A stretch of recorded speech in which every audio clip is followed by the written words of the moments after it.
Eu estou fazendo essa série de introdução à vida cristã e uma das perguntas que a gente coloca, ou que algumas pessoas se colocam, é por que o sofrimento na humanidade?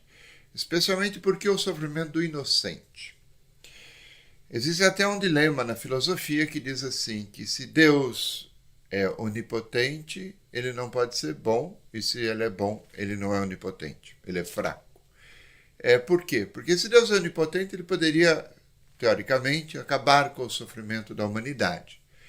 Agora, se ele não pode acabar, então ele é fraco e não é onipotente. Por outro lado, se ele é onipotente e não quer acabar com o sofrimento, então ele não é bom. Então, ou ele é onipotente ou ele é bom. Os dois juntos não tem jeito.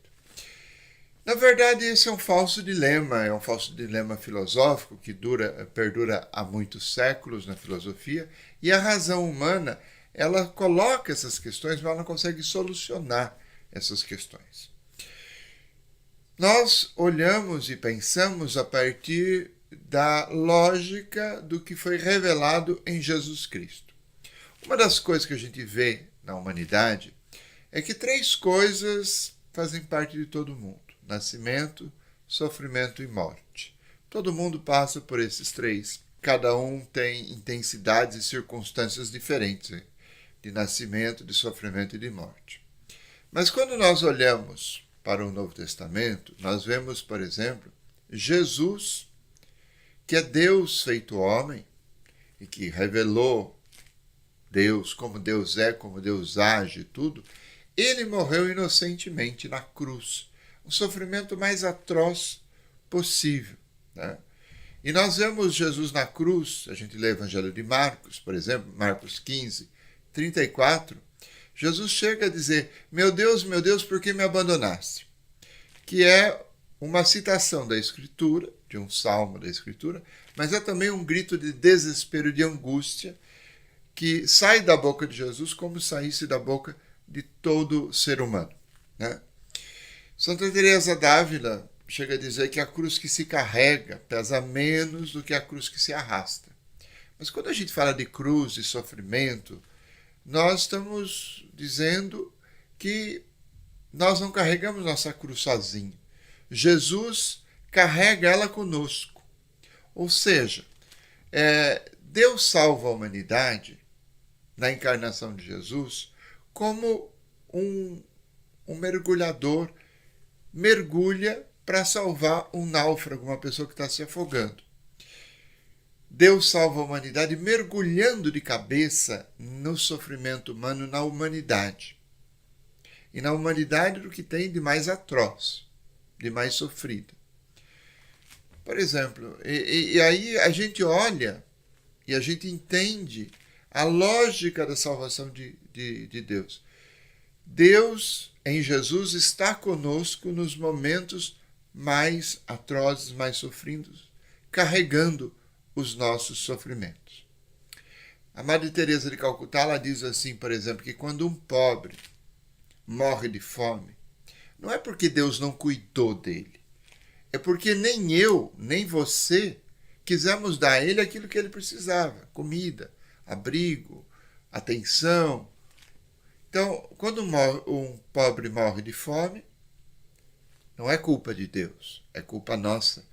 Nós que não fomos humanos o suficiente para repartir a nossa humanidade, a nossa existência. Nós não fomos empáticos suficientes para ajudar o nosso irmão que morreu de fome.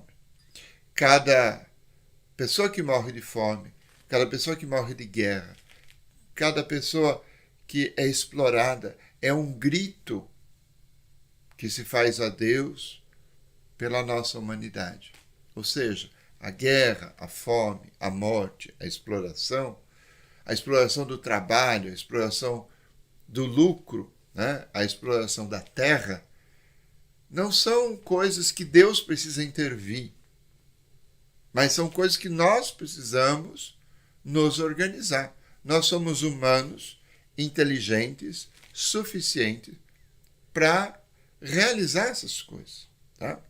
Por exemplo, hoje, quando nós estamos nesse desastre ecológico, né, do planeta, por que nós chegamos aqui Porque nós estamos destruindo a terra por lucro.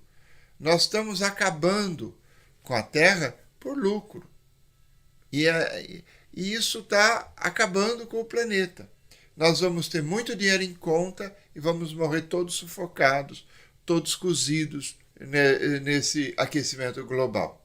Então veja, Deus não precisa interferir e fazer milagre para resolver os nossos problemas, mas Deus trabalha para o nosso bem. Deus Pai, que criou o mundo desde o começo, ele continua sustentando a existência e ele faz mais. Ele chama as pessoas para o bem.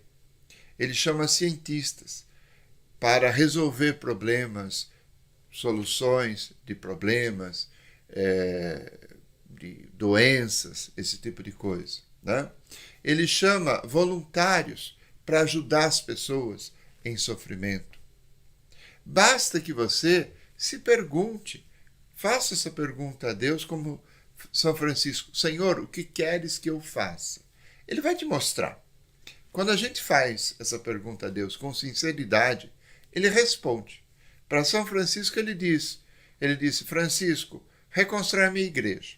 Claro que ele acabou pondo de ponta cabeça a vida de Francisco de Assis. Mas ele fez de São Francisco um instrumento da sua paz, um instrumento da reforma da igreja, um instrumento de renovação, de vida para a sua igreja. Deus chama cada um de nós, na nossa vocação humana, você não precisa nem ter fé.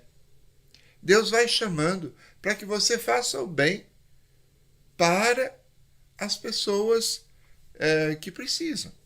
Então, ele te chama, por exemplo, para ser um cientista, ele te chama para trabalhar numa determinada coisa, para que você possa, usando a sua inteligência, as suas capacidades, as suas qualidades, a sua experiência de vida e a sua empatia, fazer o bem. Deus chama continuamente as pessoas para fazer o bem.